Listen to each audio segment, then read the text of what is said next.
sayyidi waladil adnan wa ala alihi wa sahbihi wa tabi'ihi ala marraz zaman. Wa ashhadu an la ilaha illallah wahdahu la syarikalah wa ashhadu anna Muhammadan abduhu wa rasuluh alladzi kana khulquhul Qur'an.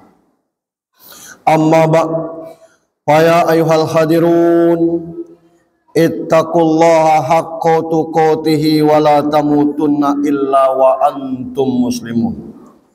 Qala ta'ala fi kitabihil Qur'anil azim. A'udzu billahi minasy syaithanir rajim. Bismillahirrahmanirrahim. Ya ayuhan nasu taqu rabbakumul ladzi khalaqakum min nafsin wahidah wa khalaqam minha zawjaha wa batsa minhuma rijalan katsiran wa nisaa'a wattaqullaha alladzi tasaaluna bihi wal arham innallaha kana 'alaikum raqiba.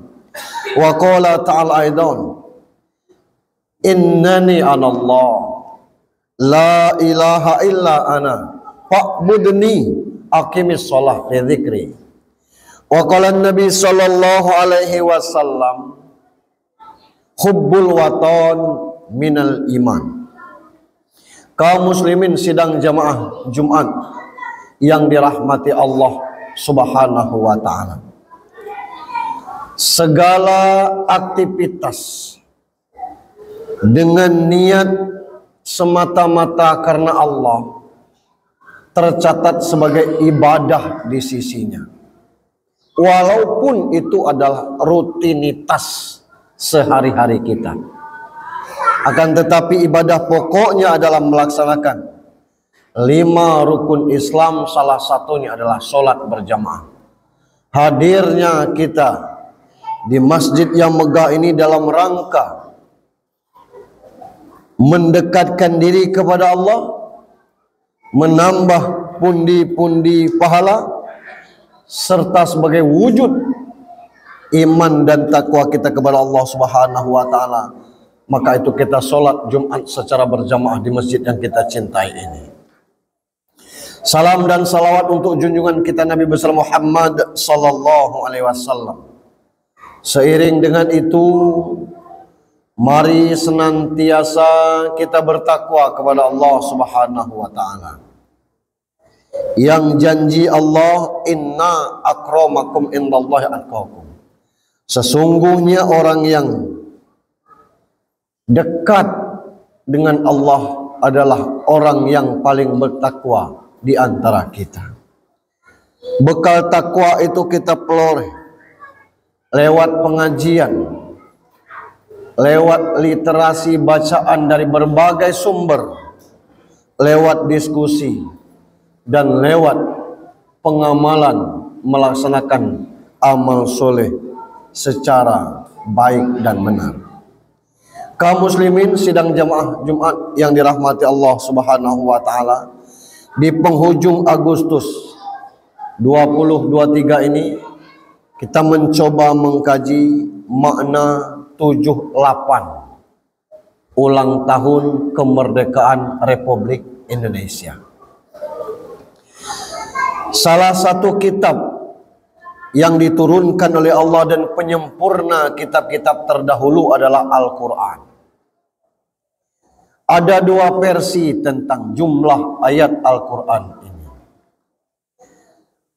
Umum kita mengetahui bahwa walaupun kita tidak pernah menghitungnya, orang mengatakan Al-Quran, guru kita mengatakan Al-Quran, itu terdiri atas 6.666 ayat. Tapi ulama ada juga yang mengatakan bahwa Al-Quran itu jumlahnya 6.236 ayat. Andai kata kita jumlahkan 6.236 dengan penambahan masing-masing angkanya, 6 tambah 2 8, ditambah lagi dengan 3 11, ditambah lagi dengan 6, maka 17. 17 di dalam Al-Quran adalah surat Al-Isra. Al-Isra artinya perjalanan. Perjalanan kepada Allah dan perjalanan di muka bumi. 17 adalah jumlah rakaat solat kita. Andai kata 6.666 ayat dikurang dengan 6.236 ayat, muncul angkanya 340. Dari 6666 ke 6236 artinya ada perselisihan angka hitungnya 340. Andai kata 340 ini jumlahkan per angkanya 3 tambah 4 tambah 0, maka muncul angka 7. Apa angka 7 ini? 7 lapis langit dan bumi. Surat Hud ayat 7. 7 hari Allah menciptakan bumi dan seisinya alam ini. 6 hari penciptaannya, istirahat pada hari ke-7. Ada 7 keliling kita bertawaf. Ada 7 ayat Al-Fatihah. Ada 7 anggota sujud. 1 kening dengan hidung, dihitung 1. 2 telapak tangan kiri kanan berjumlah 3, 2 lutut berjumlah 5, dan 2 ujung-ujung jari kaki yang menghadap kiblat menjadi 7 dia. Dan kita Allah tempatkan nanti di 7 alam. Kita baru melewati 2 alam. Ini luar biasanya angka 7 di dalam Islam. Angka keramat yang serba 7. 7 alam tersebut, alam ruh sudah kita lewati. Ada ikatan janji kita di alam ruh. Alastu bi rabbikum? Bala, sahidna. Bukankah aku ini Tuhan kalian? Allah bertanya. Ruh kita menjawab, kami menjadi saksi, engkau adalah Rabb kami.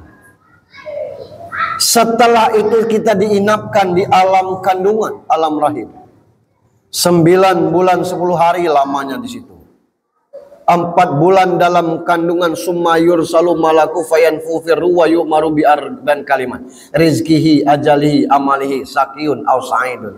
4 bulan dalam kandungan Allah turunkan malaikat untuk menyiapkan ruh. Lalu kepada malaikat diperintahkan mencatat 7 kalimat. Yang bahasa sehari-harinya, jodoh, maut, balak, rezeki. Lahir kita sekarang ini masuk pada alam yang ketiga. Di alam ketiga ini alam dunia. Supaya hidup dunia ini berkembang kita, Allah titip kepada kita namanya syahwat. Zuyyina linnas hubus syahwat. Dihiasi manusia itu dengan syahwat. Macam-macam syahwat inilah menyebabkan kadang-kadang lupa perjanjian ketika di alam ruh. Yang seyogyanya harus sholat Jumatan, lupa karena harus mencari rezeki karena syahwatnya ingin menjadi orang kaya. Yang seharusnya dia beribadah, lupa beribadah karena fokus mencari rezeki pada rezeki dalam jaminan Allah Subhanahu wa taala. Aneh kita. Rezeki itu Allah yang menentukannya, tapi justru kita mencari rezeki jauh dari pemilik rezeki. Alam yang keempat nanti alam barzah. Yang alam barzah ini penentuannya di alam dunia ini. Yang janji Allah, faman ya'mal mithqala dzarratin khairan wa may ya'mal mithqala dzarratin sarran. Sedikit saja berbuat kebaikan, pasti Allah balas. Sedikit saja berbuat buruk, sarran, Allah juga akan balas. Kita tidak tahu berapa lama di alam barzah ini. Belum ada tanda-tanda kiamat itu. Sejak dari Nabi Adam. Kalau ketika di satu tempat ada likuifaksi di Palu, itu kiamat lokal. Ada tsunami di Aceh, kiamat lokal. Di tempat kita pun berulang kali ada gempa, kiamat bagi kita. Ada kematian, kiamat bagi keluarga masing-masing. Tapi kiamat besar, Allahu a'lam bissawab.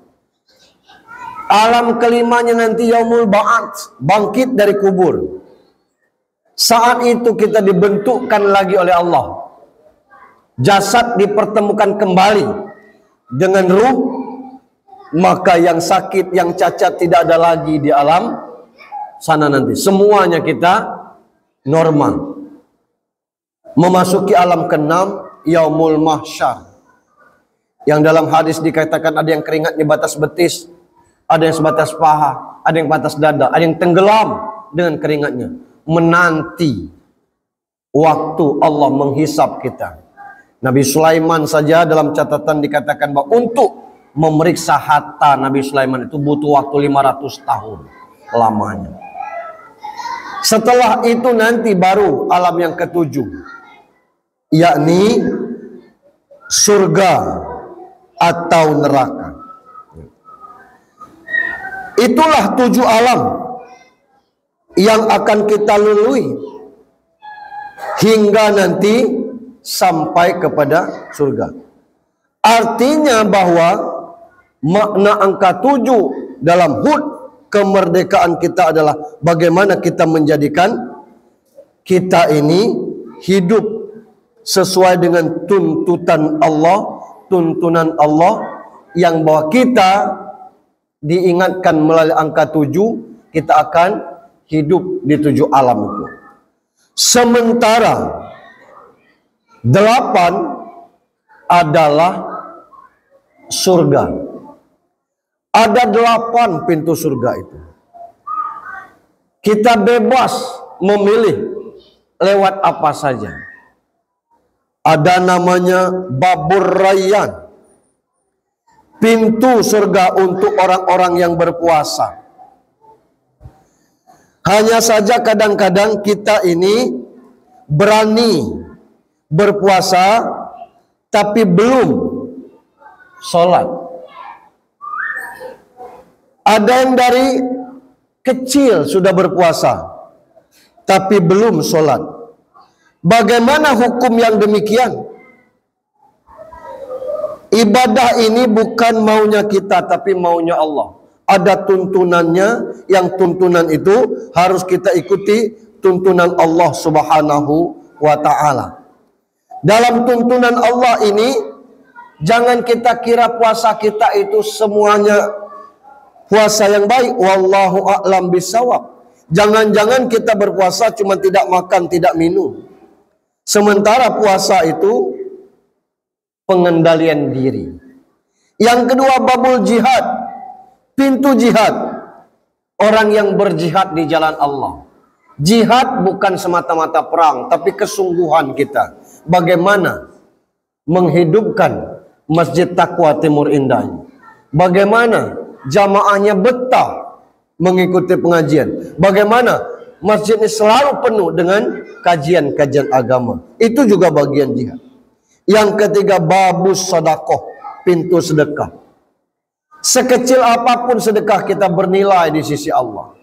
Jangan dikira tiap subuh 2.000, 2.000, 1 bulan itu 60.000. 10 bulan 600.000. Ditambah lagi 2 bulan 720.000 sedekah kita.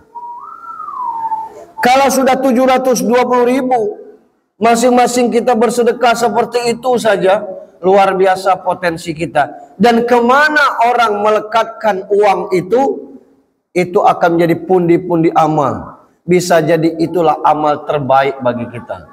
Ingat kasus orang yang terkurung dalam gua. Tidak banyak kebaikannya, tapi dengan wasilah kebaikan itu dia bisa keluar dari keterkurungan tersebut. Ada babul sholat, pintu sholat. Yang pintu ini dikhususkan kepada orang-orang yang sholat. Tentu di sini tidak cukup dengan sholat 5 waktu. Lebih daripada itu adalah bagaimana kita sholat dengan memaksimalkan sholat-sholat sunat yang ada. Ada Baibul Kazmil Ghaiz, pintu bagi orang-orang yang mampu mengendalikan dirinya untuk menahan amarahnya. Ada pintu Aiman, pintu kanan, yang dimasuki orang-orang yang sempurna tawakalnya. Ada pintu Al-Hajj, pintu bagi orang berhaji. Ada pintu Walid, pintu orang yang berbakti kedua orang tuanya. Maka dari pintu mana kita akan memasuki surga? Itulah peringatan 78 ini bila dimanai secara Islam. Apa yang tersempulkan dari situ?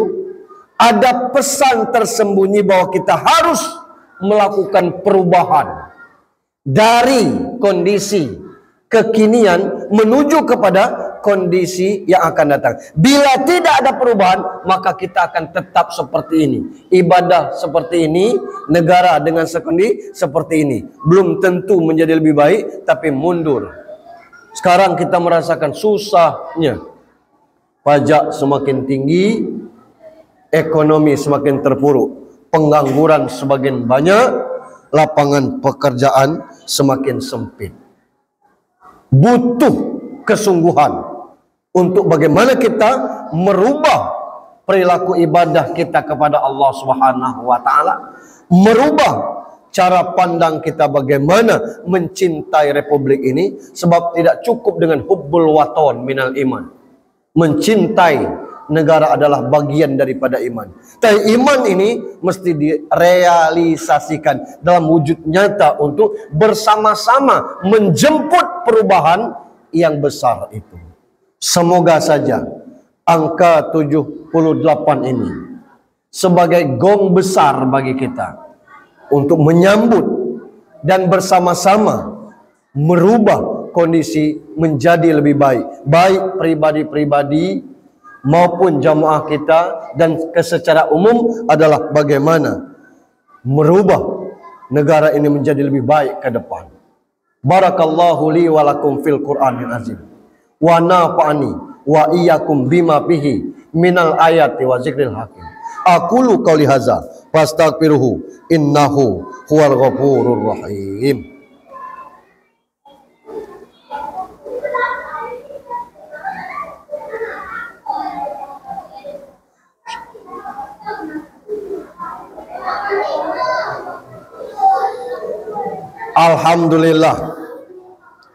Alhamdulillahi nahmaduhu wa nastaghfiruhu wa na'udzu billahi min sururi anfusina wa min sayyiati a'malina may yahdihillahu fala mudhillalah wa may yudlilhu fala hadiyalah. Asyhadu an la ilaha illallah wahdahu la syarikalah wa asyhadu anna Muhammadan abduhu wa rasuluh la nabiyya ba'da. Ayuhal muslimuna rahimakumullah, ittaqullaha haqqa tuqatihi wa la tamutunna illa wa antum muslimun. Wa qala ta'ala aidan innani anallah la ilaha illa ana fa'budni aqimis shalah li zikri. Sesungguhnya akulah Allah, tidak ada Tuhan selain aku, kata Allah. Sembahlah aku. Aqimis shalah li dzikri, dirikan salat untuk mengingatku. Innallaha wa malaikatahu yusholluna 'alan nabi ya ayyuhalladzina amanu shallu 'alaihi wasallimu taslima. Allahumma shalli wa sallim wa barik ala sayyidina Muhammadin wa ala alihi wa sahbihi ajmain. Allahumma ighfir lil mu'minina wal mu'minat wal muslimina wal muslimat al ahya'i minhum wal amwat. Allahumma a'izzal Islam wal muslimin wa azilla syirka wal musyrikin wansur ibadakal muwahhidin wansur man nasaraddin wahzul man khazalal muslimin wa dammir a'da'ad-din wa alil kalimatika ila yaumiddin. Allahumma annal bala wal waba waz zalazil wal mihan wasu'al fitnati wal mihan ma zahara minha wa ma baton am baladina Indonesia khosa wasairil buldani muslimina amma ya rabbal alamin. Rabbana zalamna anfusana wa illam taghfir lana wa tarhamna lanakunanna minal khasirin. Rabbana atina fid dunya hasanah wa fil akhirati hasanah wa qina azabannar. Ibadallah, innallaha ya'muru bil adli wal ihsan wa ita'izil qurba wa yanha 'anil fahsya'i wal munkar ya'izukum la'allakum tazakkarun wazkurullahal azim yazkurkum wazkuruhu ala ni'amihi yazidkum wala zikrullahi akbar wa hayya 'alas shalah.